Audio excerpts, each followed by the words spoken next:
ஒரு தொட்டில அழகா ஒரு விதமான சாமந்தி பூ பூத்திருக்குங்க.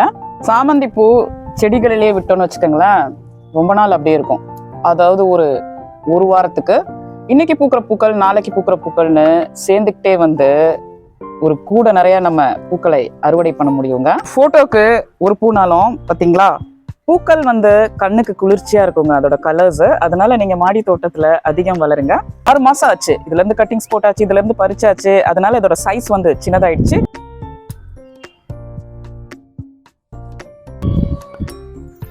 கட்டலாம் மாலையா, அழகா இருக்கும். தண்ணி ஊத்திட்டே இருந்தா போதுங்க, இந்த பூ வந்து செமையா பூக்கும். ஸோ இந்த மாதிரி ஒரு வைப்ரண்டான கலர்ல மாடி தோட்டத்துக்கு நடுவே ஒரு பூச்செடி இருந்தா எத்தனை நன்மை செய்யும் பூச்சிகள் வரும் பார்த்தீங்களா. ஈவினிங் எனக்கு தண்ணி ஊற்றணுங்க எல்லா செடிக்கும். அப்போ வந்து பூ பறிக்க டைம் இருக்காது. வெயில் காலத்துல அரளி பூ நல்லா பூக்கும். கூட நிறைய நம்ம பூஜைக்கு பூக்கள் பறிச்சாச்சு.